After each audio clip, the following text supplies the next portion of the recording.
Good evening students. MCom semester 4 Human Resource Management.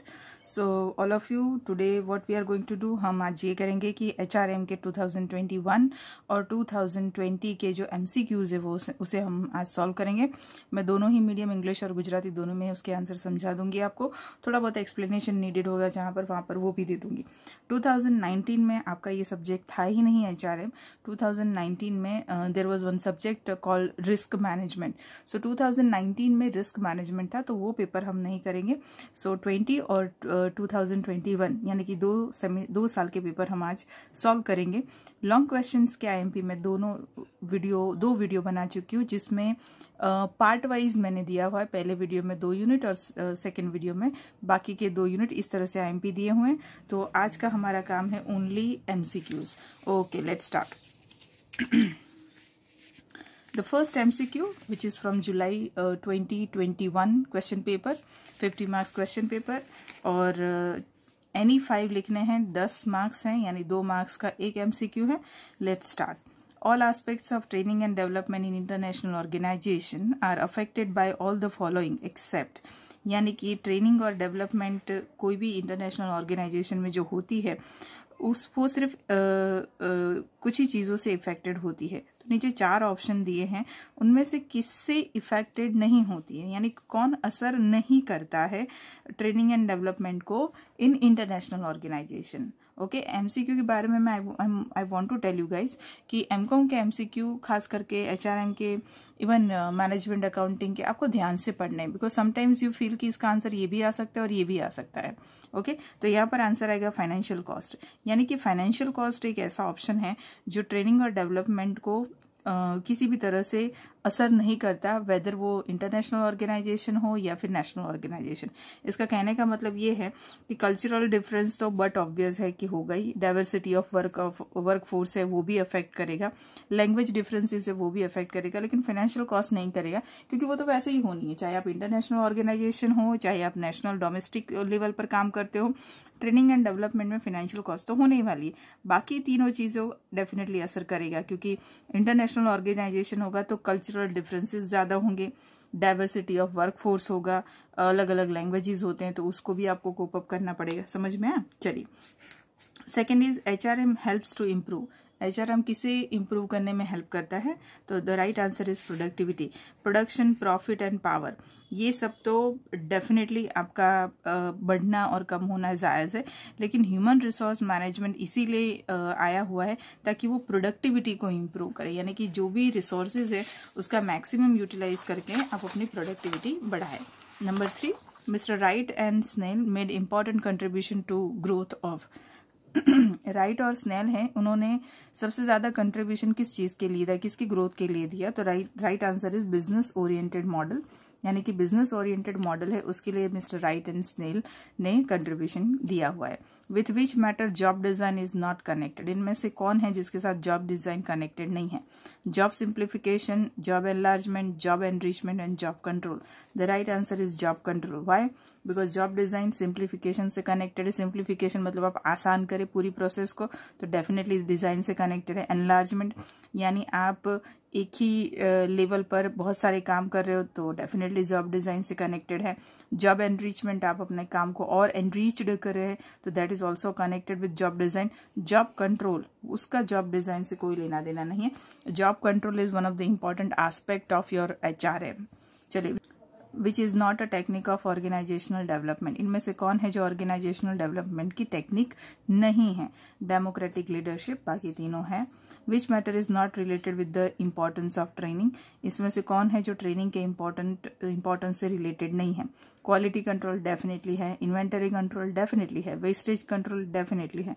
Personal control का training से कोई लेना देना नहीं है। पर्सनल कंट्रोल, ये जो जॉब कंट्रोल है उसका आगे का वर्जन। ह्यूमन रिसोर्स मैनेजमेंट और पर्सनल मैनेजमेंट, पर्सनल मैनेजमेंट का updated version is called human resource management. Which one is not a criteria for performance evaluation. Performance evaluation का कौन सा क्राइटेरिया ये नहीं है? सो आपके 4 ऑप्शन है, production, transfer, training and length of service.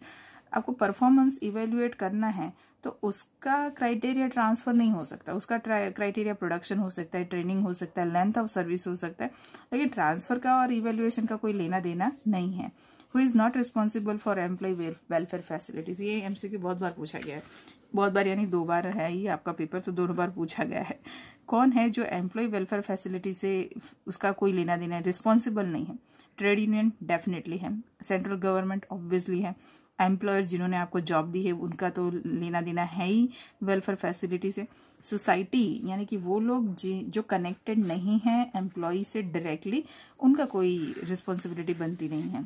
Which is included from the following in the scope of trade union, मतलब नीचे में से कौन जो ट्रेड यूनियन के स्कोप में इंक्लूडेड है? तो फर्स्ट है कलेक्टिव बार्गेनिंग, सेकंड है लेबर वेलफेयर, थर्ड है participation in management and fourth है सजेस्टेड ऑल। डेफिनेटली आपका ट्रेड यूनियन के स्कोप में ये चारों के चारों इन्वॉल्व है। मैंने आपको IMPs दिए हैं, उसमें आपका लास्ट यूनिट जो है उसमें से ये आता है, ठीक है। चलिए, so your answer is suggested all. The last MCQ, which dispute is not included in the scope of industrial tribunal. Industrial tribunal के स्कोप में कौन सा झगड़ा इंक्लूडेड नहीं है?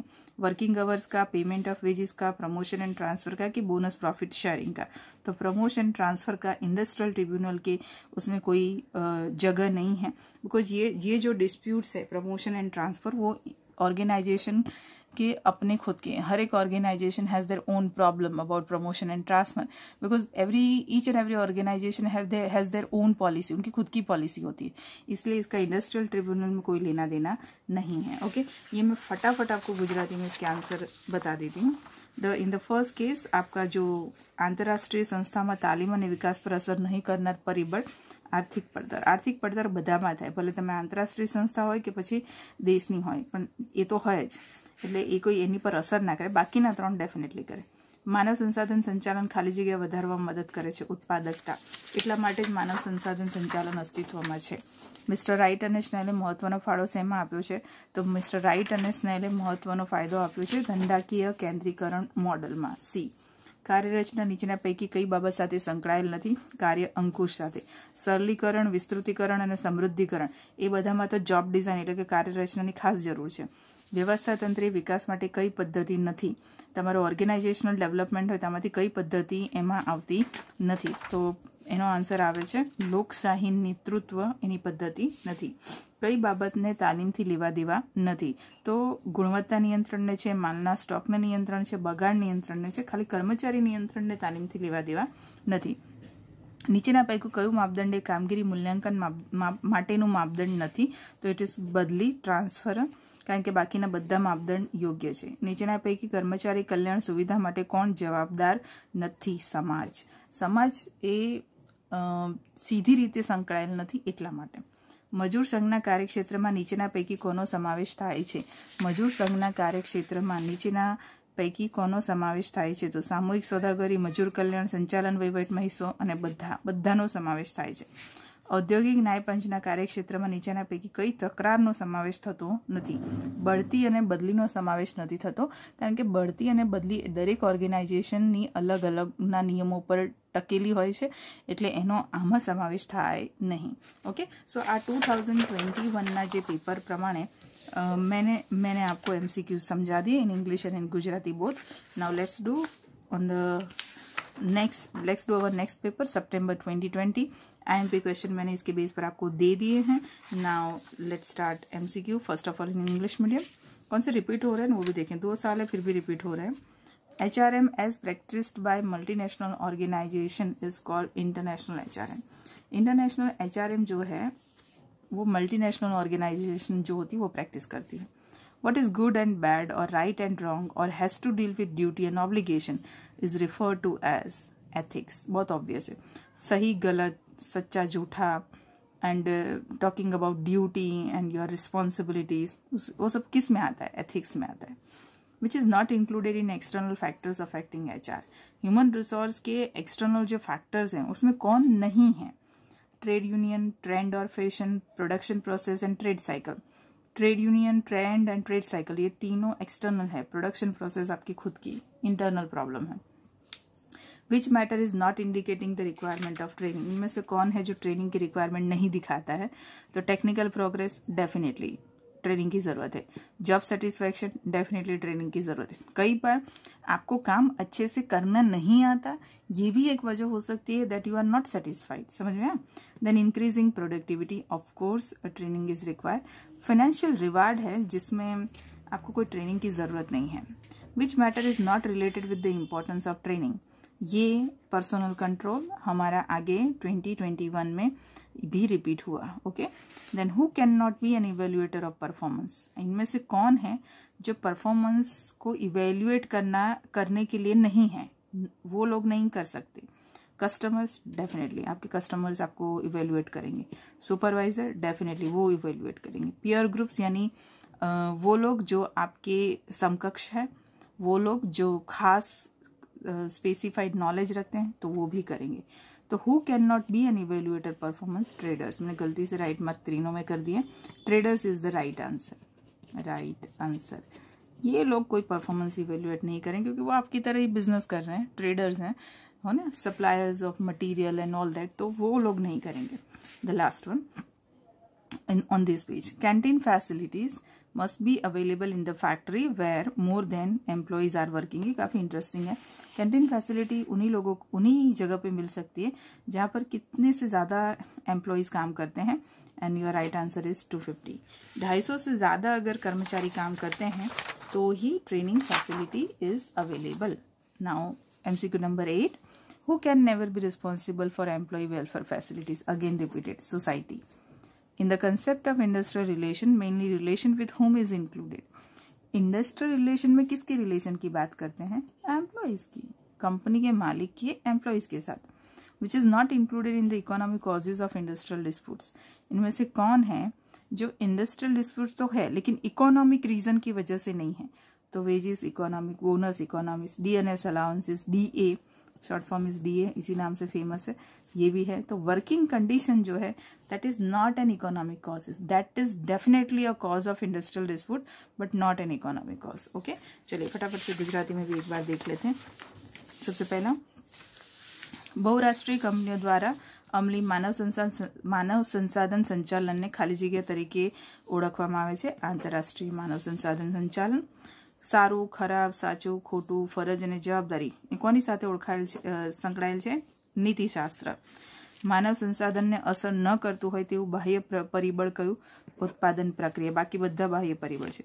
કઈ બાબત તાલીમની જરૂરિયાત નથી તેવું દર્શાવે છે? નાણાકીય પુરસ્કાર બતાવે છે કે તાલીમની જરૂર નથી। કઈ બાબતને તાલીમથી લેવા દેવા નથી? તો આમાંથી કર્મચારી જે નિયંત્રણ છે એને તાલીમથી કોઈ લેવા દેવા નથી। કરેલ કામગીરીનું મૂલ્યાંકન કોણ ના કરી શકે? ટ્રેડર। પિયર જૂથ, ગ્રાહકો, સુપરવાઇઝર્સ આ બધા કરી શકે। પિયર જૂથ એટલે કે પિયર્સ ગ્રુપ એટલે એવું ગ્રુપ કે જે ખાસ ક્વોલિટીઝ, ખાસ સ્પેસિફાઈડ નોલેજ ધરાવતું હોય, તમારી સમકક્ષ હોય, તમારા સુપિરિયર બી હોય, ઇનફેક્ટ બધા જ હોય। ફેક્ટરીમાં ખાલી જગ્યાથી વધુ કર્મચારીઓ કામ કરતા હોય તો કેન્ટીન સુવિધા ફરજિયાત હોવી જોઈએ। 250, 250થી વધારે હોય તો કેન્ટીન હોવી જ જોઈએ। કર્મચારી કલ્યાણ સુવિધા માટે કોણ જવાબદાર ન હોઈ શકે? સમાજ। 2020માં પણ પૂછાયો છે, 2021માં પણ। ઔદ્યોગિક સંબંધના ખ્યાલમાં મુખ્યત્વે કોની સાથેનો સંબંધ ધ્યાનમાં લેવામાં આવે છે? કર્મચારીઓનો। ત્રણે ઓપ્શન જોઈ લેવાના, શેર હોલ્ડર્સ, ગ્રાહકો અને અન્ય ઇન્ડસ્ટ્રી। શેર હોલ્ડરને કોઈ લેવા દેવા નહીં, ઔદ્યોગિક સંબંધ, ગ્રાહકો તો બિલકુલ નહીં, અન્ય ઇન્ડસ્ટ્રીઝને ઇન્ડસ્ટ્રીયલ રિલેશન ના હોય, કર્મચારીને હોય। ઔદ્યોગિક વિવાદના આર્થિક કારણ તરીકે કોનો સમાવેશ થતો નથી? વિવાદ ખરું પણ આર્થિક નથી એવું કોણ? તો ભથ્થું, વેતન, બોનસ બધા આર્થિક। કામકાજના સ્થળની અવસ્થા એ તમારું આર્થિક કારણ નથી ઔદ્યોગિક વિવાદનો। ઓકે સ્ટુડન્ટ્સ, તો આ થયા તમારા HRMના બંને પેપરના MCQs। મેં એક વસ્તુ નોટ કરી છે કે આ બંને વખતે હ્યુમન રિસોર્સ મેનેજમેન્ટ એટલે કે માનવ સંસાધન સંચાલનમાં કુમાર પ્રકાશનમાંથી MCQ એવા જ ઉઠાયા છે। હું એવું નથી કહેતી કે આ વર્ષે પણ એવું જ થશે, પણ 2 વર્ષથી આપણે જો જોતા હોય તો પ્રોબેબિલિટી વધી જાય। અને એક બીજું રીઝન બી એ છે કે MCQs કુમાર પ્રકાશનમાં પાછળ લખીને જ આપી દીધા છે, એટલે તમારા માટે વાંચવા અને યાદ કરવા પણ સહેલા થઈ જાય। ઓકે, સો તૈયારી કરો। Best of luck for your exam. હવે વિડીયો થોડા જલ્દી હું મૂકતી રહીશ કારણ કે તમારી એક્ઝામ હવે ચાલુ જ થઈ ગઈ છે। ઓકે, ચલો મળીએ નેક્સ્ટ લેક્ચરમાં, બાય।